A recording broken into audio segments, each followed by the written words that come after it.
You're standing at one of those amazing viewpoints, Miraduro, maybe San Pedro de Alcantara, and you're looking out over this sea of bright terracotta roofs, all spilling down towards the Tagus River. Yeah, under that brilliant blue sky. Exactly, and it's reflecting off the white limestone pavement. Then you hear that classic sound, the yellow tram 28 kind of screeching its way up a super steep cobbled street. Lined with those gorgeous azaleo tiles everywhere. Right, and the air, it smells sweet like pastel de nata, but also kind of salty like grilled sardines. That's the postcard, isn't it? The perfect Lisbon image. It absolutely is. But then, you step off the plane, maybe you're tired, jet lagged, and suddenly you're facing the reality, the city of seven hills.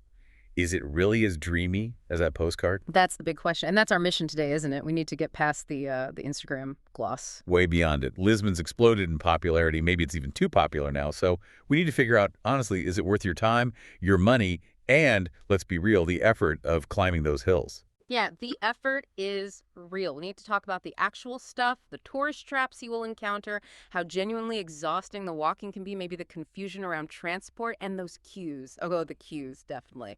So this deep dive, consider it your insider guide. We want to help you make the most of your time and avoid the common frustrations. We'll kick off with the nuts and bolts, getting in from the airport, LIS, and how to actually move around this hilly city. Right. The absolute non-negotiables for navigating Lisbon. Then we'll get into where to stay. Finding the right neighborhood isn't just about price. It's about the vibe, finding the right fit for your kind of trip. Okay, and once you've got a place to drop your bags, we hit the main event, the food. Oh my God, the food. We'll tell you exactly what you have to eat, what to drink, and crucially, how to find the real deal, the authentic stuff, and sidestep the bland tourist fodder. Yeah, avoid those laminated menus at all costs. And finally, we'll give you our scorecard. The definitely worth it experiences, think manual line architecture, maybe a day trip to Sintra versus the popular spots that, honestly, you can probably skip. Okay, good. By the end of this, you should feel like you can tackle Lisbon like you've been there before. Ready? Let's do it. Part 1, logistics. Getting there, getting around. Okay, arrival. Lisbon's airport, Humberto Delgado, LAS. What's the verdict? Overwhelmingly good news, actually. It's incredibly well connected. If you're flying from North America, say New York, Boston, Toronto, you've got direct options on TAP Air, Portugal, Delta, United. And the cost. What should people budget, roughly? It varies a lot, obviously, with season and how far ahead you book. But think somewhere between, say, $600 and $1,200 round trip, give or take. Okay, manageable for a transatlantic. Yeah. And from within Europe. Even better, Lisbon's a huge hub for budget airlines. Ryanair, EasyJet. You can often find flights from London, Paris, Berlin for under €100 round trip if you're flexible. It's really accessible. Wow, okay. But here's the crucial bit, the real game changer. The airport's location. Unlike, Heathrow or Charles de Gaulle, where you feel like you land in a different county, right, miles away. LIS is remarkably close to the city center, like really close, which means you probably don't need that expensive taxi. Okay, hold on. Because I can just picture someone landing after a long flight, maybe with kids, big bags. Isn't grabbing a taxi just easier? Is the metro really that straightforward for a tired first-timer? That's a fair point. The taxi queue is tempting. But honestly, even with luggage, the metro is probably still the better call, assuming you're reasonably mobile. Okay, sell me on it. The airport is directly on the metro's Red Line Linha Vermelha. The signs are clear. It's modern, generally good with elevators and escalators right from baggage claim. And the cost, less than €2 for a single trip. €2. And it takes maybe 20-25 minutes to get to central stops like Baixa. Seriously? 25 minutes? Yeah, often faster than a taxi stuck in traffic, which could easily cost you 30 or more. Yeah. So yeah, unless you have serious mobility challenges, the metro is the smart, efficient, cheap choice. It's a no-brainer, really. Okay, convinced. Metro it is. So you've made it to your hotel, checked in. Now the real Lisbon experience begins. The walking. Ah, yes. The city of seven hills. This cannot be overstated. It's not a suggestion, is it? Walking is mandatory. Absolutely mandatory. And rigorous. We're talking steep climbs, steep descents, often on those beautiful but tricky calçada portuguesa cobblestones. Which get really slippery when wet. Right, treacherously slippery. So your footwear choice is not a minor detail, it's fundamental. Forget fashion, basically. Comfort and grip. Comfort, support, non-flip soles if possible. Seriously, leave the stylish but painful shoes for a fancy dinner maybe. During the day, your feet are your primary mode of transport. People joke about getting Lisbon cabs for a reason. It's true. Okay, but you can't walk everywhere. What about public transport beyond the metro? It's excellent.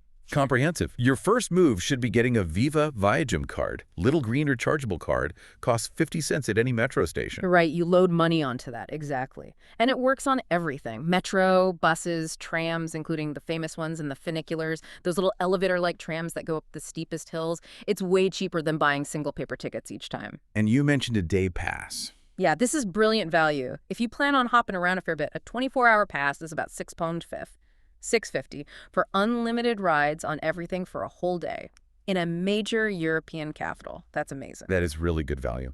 Okay, what about ride sharing? Uber? Bolt? Huge presence. Widely available, very cheap, and often, frankly, easier than taxis. You see the price up front, no language barrier issues. A typical 10-15-minute ride across town might only cost you like €5 to €7. Great for getting across the city or, tackling that last killer hill back to your Airbnb at night. Okay, good option. But we have to talk about the Tram 28, the iconic yellow one. Tram 28. Looks so charming in photos, doesn't it? Winding through Alfama. It does, but the reality... The reality is often less charming. Yeah. It's become a victim of its own fame. Someone called it a sweaty game of human Tetris, and that's pretty accurate. Well, okay. It is almost always crammed full, like sardines in a can full. Which means, one, you can't see anything out the window anyway. You're just staring at someone's backpack. Exactly. And two, much more seriously, it's prime territory for pickpockets. They know tourists are distracted and packed in tight. So the advice is... If you really want that nostalgic Tram 28 ride, you have to go super early, like before 8 a.m. or maybe very late at night. Otherwise, honestly, take a photo of it rumbling past, sure. Okay. But use your 6.50 pass on the faster metro or a less crowded bus to actually get somewhere.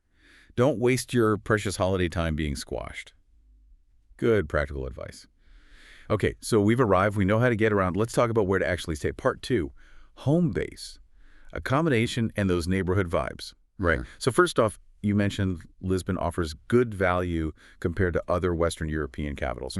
Why is that? Just cheaper prices. It's partly price, definitely, but it's also the quality and the character you get for your money. Oh, okay. Explain that. Lisbon's accommodation scene really benefits from its history. So many buildings survived or were rebuilt beautifully after the earthquake, so even your mid-range hotel might be in this gorgeous historic building with loads of character. Right, it's not just functional budget blocks. Exactly. So for budget travelers, backpackers, the hostel scene is apparently top-notch. We're talking really well-regarded central places, clean, social. You're looking at maybe 25 to 40 euro a night for a dorm bed, often better quality than you'd find elsewhere for that price. Okay, but you said the mid-range is the sweet spot. Yeah, that seems to be where the real value shines. For around, say, 100 to 100 euros a night, you can get a fantastic Airbnb or a room in a really stylish boutique hotel. And that's where the character comes in. Exactly. Think high ceilings, original wood floors, big windows letting in that amazing Lisbon light. Maybe they've incorporated some of those beautiful old azulejo tiles into the design.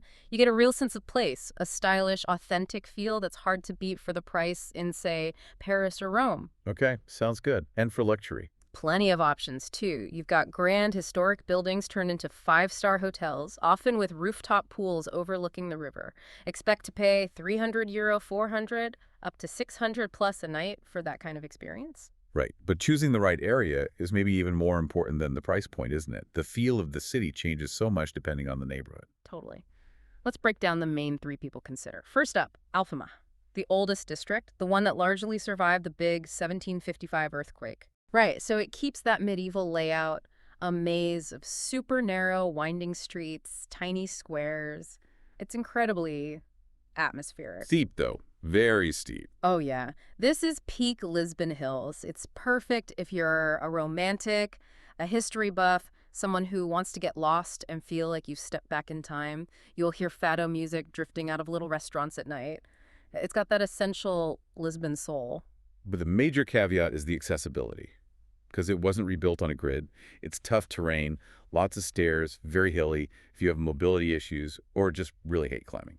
Alfama might be more frustrating than charming. Be honest with yourself about your fitness level before booking here. Good point. Okay, neighborhood number 2, Baixa. This is the downtown core. Largely rebuilt after the earthquake on that grand Pombaline grid system. So flatter. Much flatter. Makes walking around much easier. It's super convenient for sightseeing, main squares like Rocio and Commercio, shopping, the metro. It's probably the best bet for first-timers, families, anyone who prioritizes convenience. What's the downside? It can feel more commercial, maybe a bit more touristy. You lose some of that intimate, ancient feel of Alfama. More big brands, more crowds generally. Okay, makes sense. And the third one, Principe Real. Ah, Principe Real. This is north of the kind of rowdy Barrio Alto nightlife area. It's much more chic, sophisticated, Trendy? definitely. Think independent boutiques, cool concept stores, art galleries, some really excellent modern restaurants and cocktail bars. It feels stylish, more upscale, and more local in a contemporary way. Still walkable to the main sites, but quieter and more refined, especially in the evenings. So Alfam for history buffs who can handle hills, Right. Baixa for convenience and first-timers, Principe Real for style and a sophisticated local feel. That's a pretty good summary. Okay, we know where we're sleeping. Time for the really important stuff. Part 3, the flavor of Lisbon. Food, costs, finding the good stuff. We have to start with the icon, the pastel de nata. Has to be. That creamy, custardy, flaky little tart. Everyone talks about pastéis de Belém, right? The original place near the monastery. They do. Yeah. And it is the original recipe, dating back to the monks from the Geronimo's monastery nearby. Amazing history. They started selling them commercially after the monasteries were dissolved in the 1830s. Which explains the crazy long queues you always see there. Exactly. Oh, yeah. Here's the thing. You don't have to queue for an hour in Belém to get a great nata. Thank goodness. Honestly, almost every pastelaria, every bakery cafe makes them, and many are absolutely fantastic. The key is that flaky, slightly blistered crust and the rich, not too sweet custard, maybe a little browned on top. And my personal tip, always, always ask for cinnamon to sprinkle on top if they have it. It just cuts through the richness perfectly. You should probably aim to try it, at least 5 different ones? For research purposes, minimum 5. It's your duty as a visitor. Okay, beyond the sweet stuff, savory. Seafood is king. Makes sense, with Portugal's coastline and history. Absolutely. You've got to try grilled sardines, especially if you're there in summer around the June festivals. They cook them right on the street sometimes. So simple, so good. And the other big one? Bacalhau. Salted cod.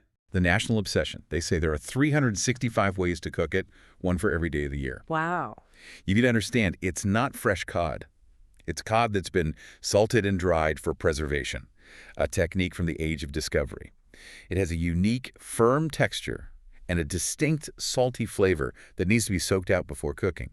You'll see it everywhere, in croquettes, pastéis de bacalhau, baked with potatoes, bacalhau com natas, grilled. Okay, gotta try at least one of the 365 ways. What about cheap eats? Something quick and satisfying. The bafana. Simple perfection. I'm excited. Thinly sliced pork marinated for ages in garlic, white wine, maybe some paprika. Then it's quickly fried or simmered and slapped into a simple crusty bread roll. Sounds messy. It is, often served dripping with garlicky oil. You usually eat it standing up at the tiny counter. It's pure comfort food, incredibly flavorful, and costs next to nothing, maybe €3 to €5.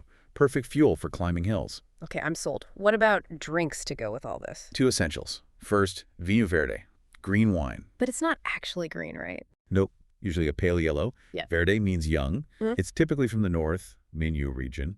It's light, crisp, high acidity, and often has a slight natural fizz or spritz, just a little prickle on the tongue. Perfect with seafood, I imagine. Absolutely, the perfect pairing. So refreshing. Second drink you have to try is ginginha. The cherry liqueur. Yeah, sour cherry liqueur. It's very sweet, quite potent, usually served as a shot in a tiny glass.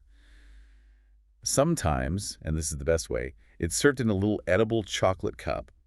Ask for it, comilas. A shot glass made of chocolate. Okay. You'll find little hole-in-the-wall ginginha bars, especially around Rocio Square. It's a fun, unique local tradition. All right. So dining costs overall. You said good value. Yeah, compared to other big Western European cities, it's definitely more affordable. In a typical traditional restaurant, a tasca, you could have a main course, maybe a side, glass of house wine, for around 20 to 30 euro per person. That's very reasonable. What about something a bit more curated but not super formal? The Time Out Market, Mercado de Ribeira, is brilliant for that. It's this big, bustling food hall near Quais du Sodré station. They've gathered stalls from some of Lisbon's best chefs and restaurants under one roof. So you can sample lots of different things. Exactly. Top quality dishes in a really casual, communal setting. Great for lunch or a casual dinner. It's like a crash course in Lisbon's food scene. Okay, good tip. But this brings us to the big warning. Finding authentic food. How do you avoid the tourist traps? This is maybe the most important food advice. Rule number 1. Walk just one street away from the main super busy tourist drags like Rua Augusta or around the Santa Justa lift. Just one street, often that's all it takes. Rule number 2, if there's someone standing outside trying to hustle you in, hey buddy, best food here, avoid it. Rule number 3, if the menu is a giant laminated thing with pictures in 6 languages, run away. Okay, clear signs. So what should you look for? Look for the smaller places, maybe brightly lit with fluorescent lights, maybe kind of dim. Places packed with locals, especially at lunchtime. The menu might just be on a chalkboard, maybe only in Portuguese. The decor might be simple, dated even. Paper tablecloths. Good sign. Sounds like my kind of place. That's where you'll likely find the delicious, honest, unpretentious Portuguese cooking.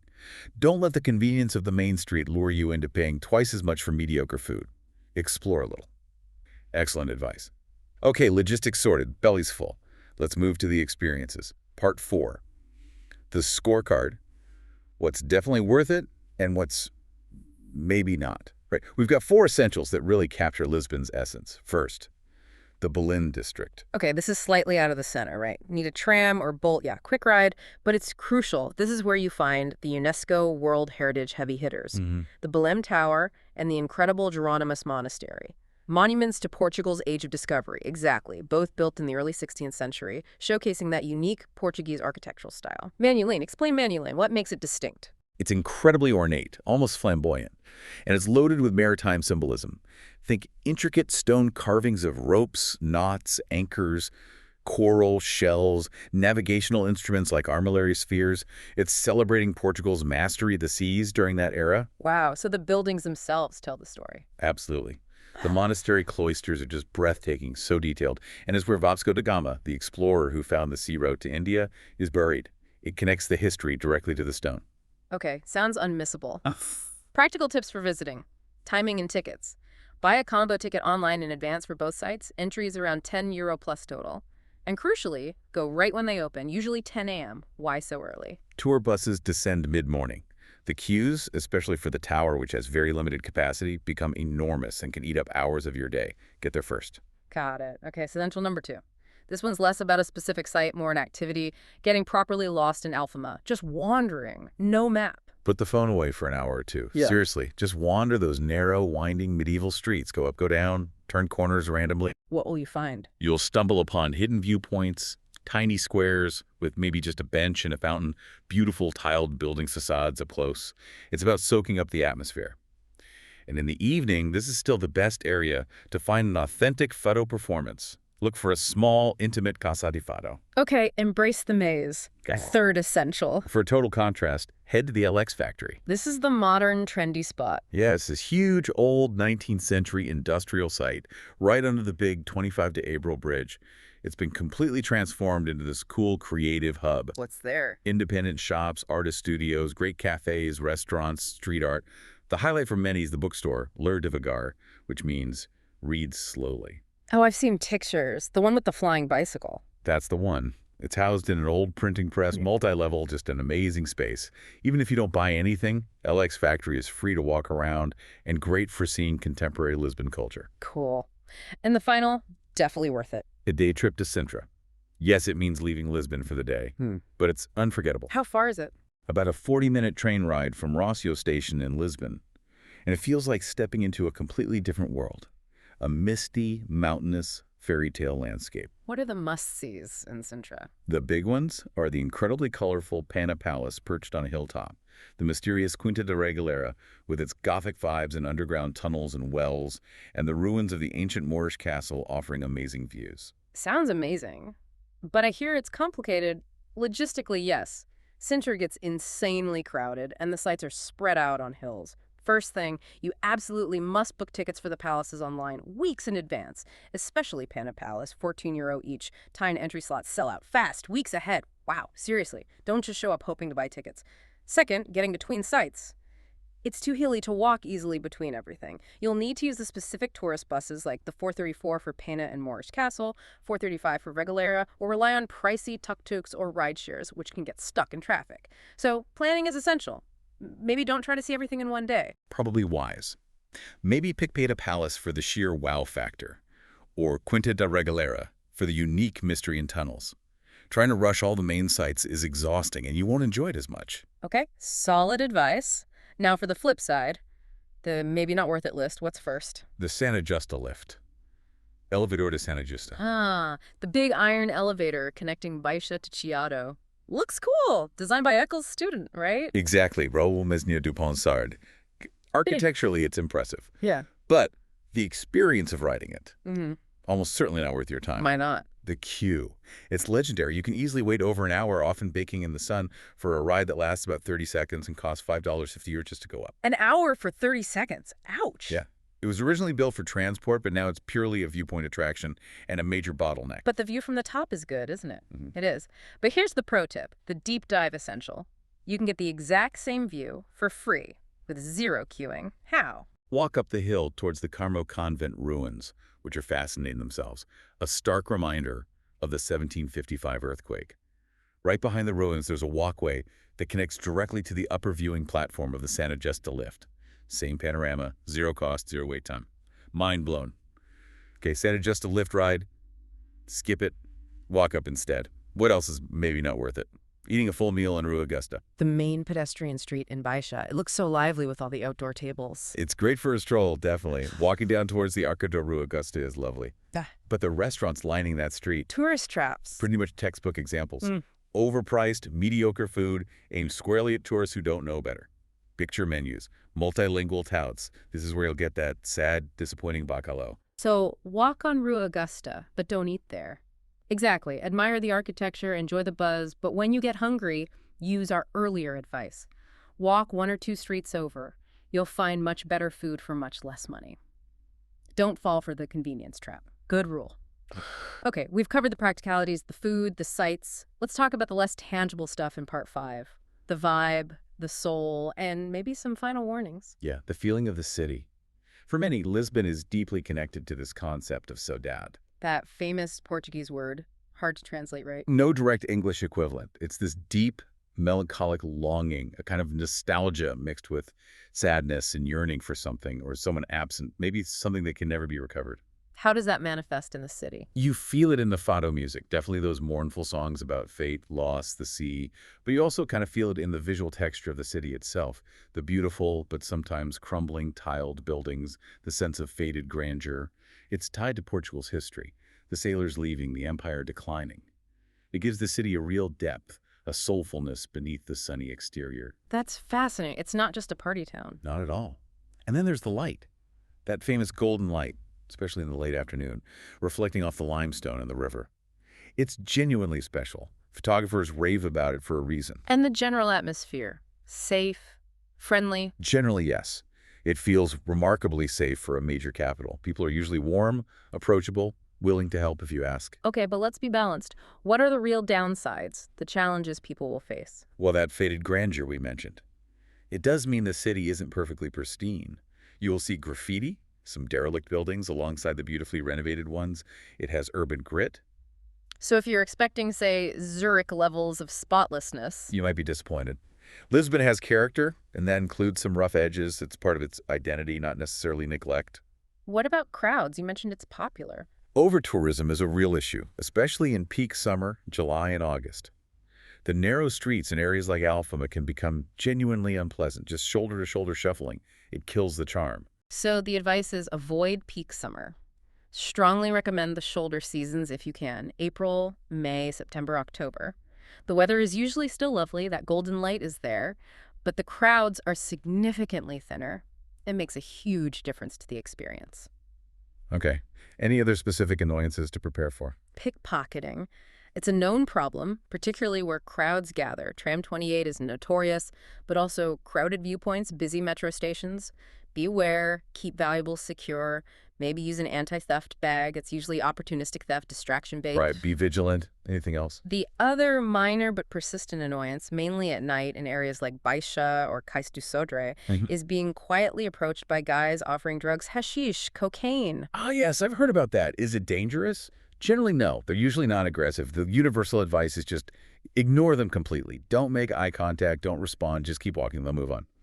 It's annoying, but usually harmless if you don't engage.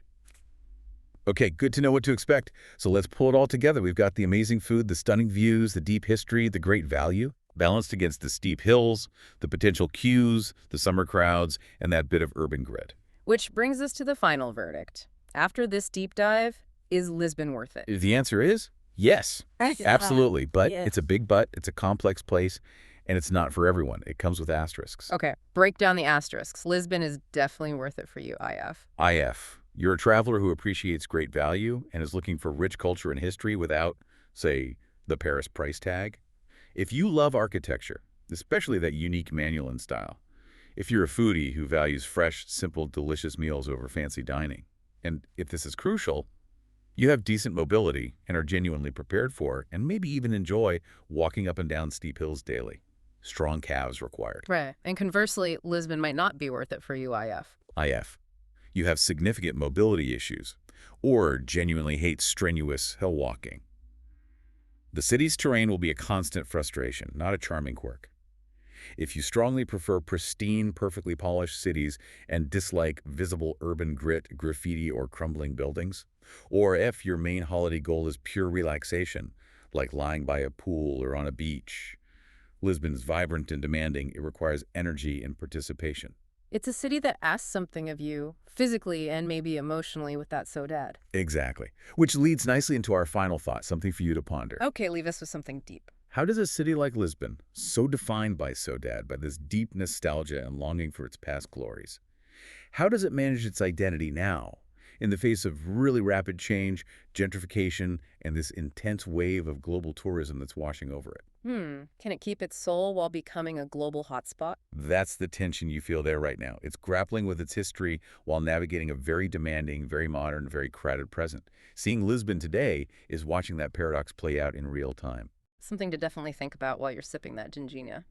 Okay, fantastic deep dive. Lots of practical tips and food for thought. Plan ahead, wear good shoes, get lost in Alfama, and eat lots of pastéis. Travel well. We'll catch you on the next deep dive.